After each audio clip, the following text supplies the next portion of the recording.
کہ نبی علیہ الصلوۃ والسلام کی خدمت میں نا ایک بچہ تھا، وہ کسی یہودی کا بیٹا تھا، خود بھی اپنے والدین کے مذہب پر ہی تھا، خود بھی یہودی تھا، اور وہ نبی علیہ السلام کی خدمت میں آتا، وہاں آ کر بیٹھتا۔ نبی کریم صلی اللہ علیہ وسلم کو اگر کسی خدمت کی ضرورت ہوتی تو وہ حضور کی خدمت کر دیتا۔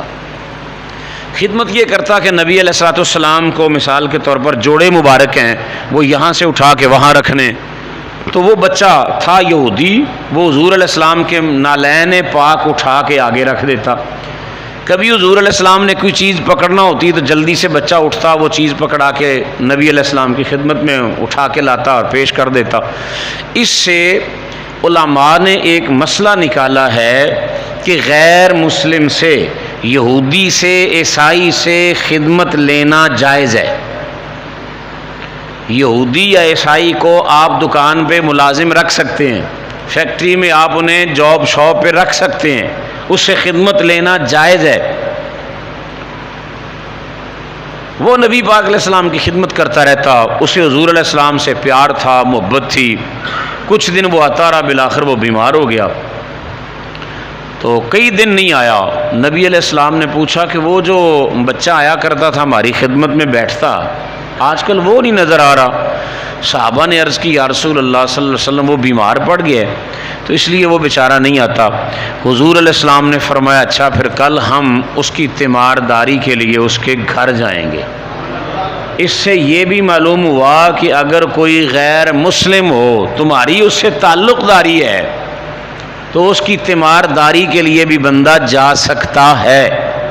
غیر مسلم ہے، سکھ ہے، ہندو ہے، یہودی ہے، عیسائی ہے، بیمار ہو جائے اس کی تیمارداری کے لیے بندہ جا سکتا ہے۔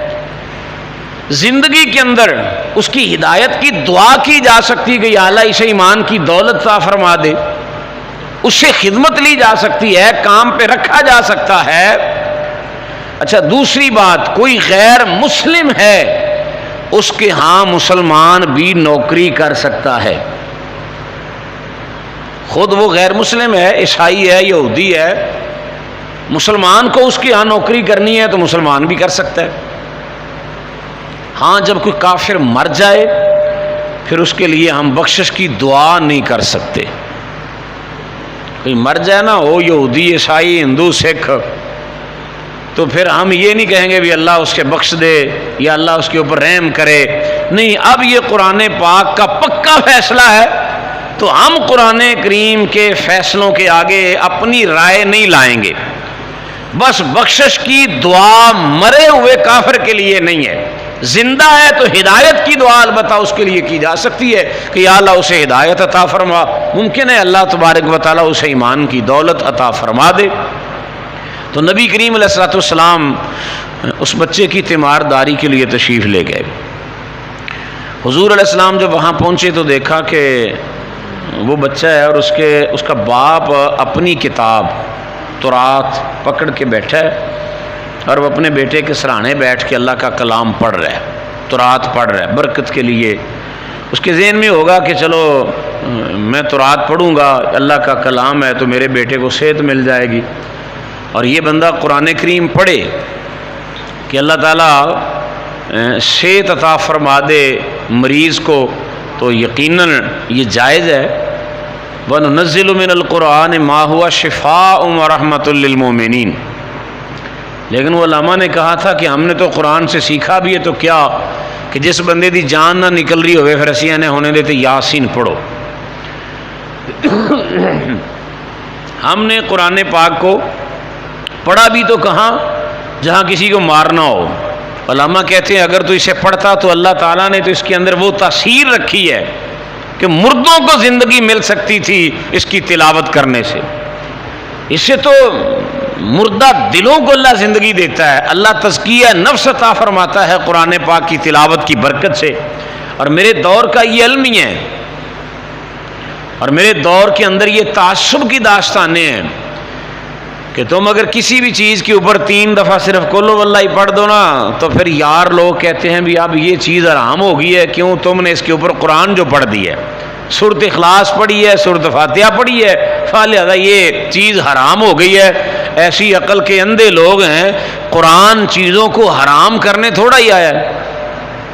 بھی جہاں یہ پڑھا جائے گا حرام ہو جائے گا۔ تو پھر جس ابے تے تسی سورت یاسین پوری پڑھی ہے تے ابا مر گیا، پھر آکھو بھی ساڈا پیو تے حرام ہی مریا ہن، یا گتے اسی تے پوری یاسین پڑھ دیتی، سورہ ملک پڑھ دیے۔ قرآن پاک تو اللہ پاک نے اس لیے ہمیں عطا فرمایا ہے وَيُزَكِّيهِمْ، اس کی برکت سے اللہ تعالیٰ دلوں کو تزکیہ عطا فرما دیتا ہے۔ تو وہ تورات پڑھ رہا تھا یہودی کا باپ، نبی کریم علیہ السلام تشریف فرما ہو گیا، حضور علیہ السلام نے اس سے پوچھا کیوں بھی تورات پڑھنا لیا، اے دس کہ اس تیری کتاب وچ میرے بارے بھی کچھ لکھے ہے کہ میں اللہ کا نبی ہوں، میرے اصحاف اس کتاب میں موجود ہیں؟ تو اس نے اپنے سر سے اشارہ کیا، اس نے کہا نہیں کوئی نہیں ہے، اس میں آپ کی کوئی بات نہیں لکھی۔ تو وہ بچہ جو بیمار پڑا ہوا تھا اور نبی کریم علیہ السلام سے اس کی محبت تھی، اس نے اسی حالت میں آنکھیں کھولی اور اس نے کہا اے اللہ کے نبی صلی اللہ علیہ وسلم، میرا باپ جھوٹ بول رہا ہے، مجھے کئی دفعہ میرے باپ نے یہی کتاب پڑھ کے آپ کی شانیں بتائی ہیں، اب آپ سامنے آئے ہیں تو کہہ رہا ہے اب یہاں کچھ نہیں لکھا۔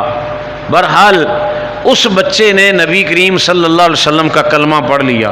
اب حضور نبی رحمت صلی اللہ علیہ وآلہ وسلم نے اس کے باپ کو کہا کہ اس نے چونکہ ہمارا کلمہ پڑھ لیا ہے، اب یہ تیرا نہیں، اب یہ ہمارا ہے، کلمہ جو ہمارا پڑھ چکا ہے۔ اس نے کہا جی ٹھیک ہے، آپ اپنے مذہب کے مطابق اس کا غسل، کفن، دفن، جنازہ کریں۔ تو نبی کریم صلی اللہ علیہ وسلم نے اس کے غسل کا اہتمام کیا اور حضور علیہ السلام نے اس کے کفن کا اہتمام کیا، اس کی قبر کھودی گئی۔ سیدنا عمر بن خطاب رضی اللہ تعالیٰ عنہ فرماتے ہیں کہ قبر میں جب ہم کسی میت کو اتاریں نا تو قبر میں سب سے قریبی جو ہوتا ہے نا جی وہ اس لحد میں سامی میں اترتا ہے، سب سے قریبی۔ باپ چلا جائے تو بیٹا ہوتا ہے قبر کی سامی میں خود اتر کر وہ کہتا ہے کہ لاؤ میت مجھے پکڑاؤ میرے باپ کی اور میں اسے اس لحد میں سامی میں رکھوں۔ حضرت عمر بن خطاب رضی اللہ عنہ فرماتے ہیں کہ اس یہودی نو مسلم جو بچہ تھا نا،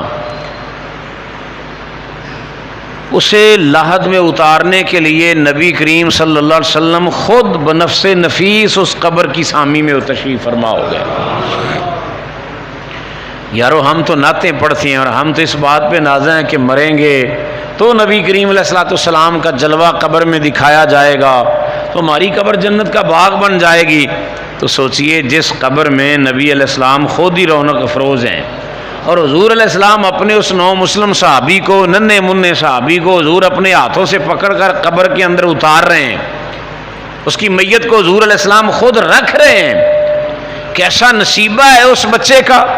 حضرت عمر بن خطاب رضی اللہ عنہ فرماتے ہیں میرے دل میں کبھی یہ بات نہیں آئی تھی، بڑے بڑے لوگ دنیا میں آئے اور چلے گئے، لیکن جب حضور علیہ السلام نے یوں ہاتھ کیے نا اور فرمایا بھی لاؤ یہ مجھے پکڑاؤ اور میں اسے قبر میں اتار دوں، حضرت عمر فرماتے ہیں میرے دل میں اس وقت یہ خواہش پیدا ہوئی کہ کاش اس بچے کی جگہ اب میں عمر کی میت ہوتی اور نبی علیہ السلام مجھے اس طرح پکڑ کے قبر کی اس لحد میں سامی میں دفن کر رہے ہوتے تو میں اپنے مقدر پہ ناز کر رہا ہوتا۔